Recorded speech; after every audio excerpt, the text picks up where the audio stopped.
السلام عليكم ورحمة الله تعالى وبركاته. نعتذر للأخوة عن التأخر في النشر لهذا الفيديو. هناك إعلانات توظيف جديدة تخص كل من ولاية بسكرة. هذا الإعلان يخص مديرية الأشغال العمومية لولاية بسكرة. تعلن مديرية الأشغال العمومية لولاية بسكرة عن عملية التوظيف عن طريق الاختبار المهني للتوظيف بمنصب شغل عامل مهني من المستوى الأول.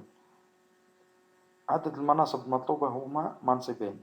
شروط الالتحاق بالمنصب: المترشحون المتمتعين بلياقة بدنية تتماشى مع النشاط الواجب ممارسته.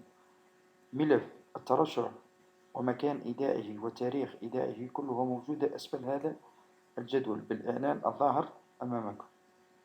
الإعلان الذي يليه هو إعلان توظيف بولاية الجزائر، يخص المعهد التقني لزراعة أشجار الفواكه والكروم ببئر توتال بولاية الجزائر.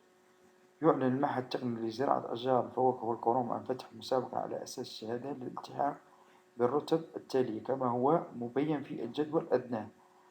الرتبة المطلوبة: تقني سامي في الفلاحة. نمط التوظيف بطبيعة الحال يكون على أساس الشهادة. شروط الالتحاق بهذا المنصب أو الرتبة: شهادة تقني سامي في الفلاحة أو شهادة معادلة لها. عدد المناصب المتاحة أو المطلوبة أو المفتوحة هي منصبين. هنا ذاكرين مكان التعيين: مزرعة البرهنة وإنتاج البذور المحمدية معسكر، هذا منصب. والمنصب الثاني بمقر المعهد. الملف وتاريخ إيداعه ومكان إيداعه كلها موجودة أسفل هذا الجدول في الإعلان الظاهر أمامكم. الإعلان التالي إعلان توظيف بولاية تيزي وزو. هذا الإعلان يخص المؤسسة العمومية للصحة الجوارية إيفرحونن بولاية تيزي وزو. المناصب المطلوبة اللي هي طبيب عام في الصحة العمومية. عدد المناصب المطلوبة 9 مناصب. جراح أسنان عام في الصحة العمومية. عدد المناصب 3 مناصب. الرتبة الثالثة هي وثائقي أمين محفوظات. المناصب المطلوبة منصب واحد. بيولوجي من الدرجة الأولى في الصحة العمومية. عدد المناصب المطلوبة 5 مناصب. بيولوجي من الدرجة الثانية في الصحة العمومية. عدد المناصب المطلوبة منصب واحد. الملف وتاريخ إيداعه ومكان إيداعه كلها موجودة أسفل هذا الجدول في الإعلان الظاهر أمامكم.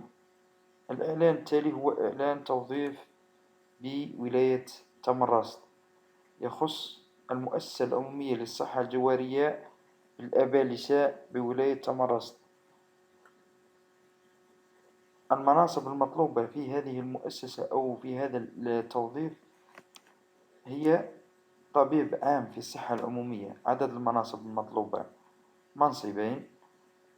أما الرتبة الثانية هي جراح أسنان عام في الصحة العمومية. عدد المناصب منصب واحد.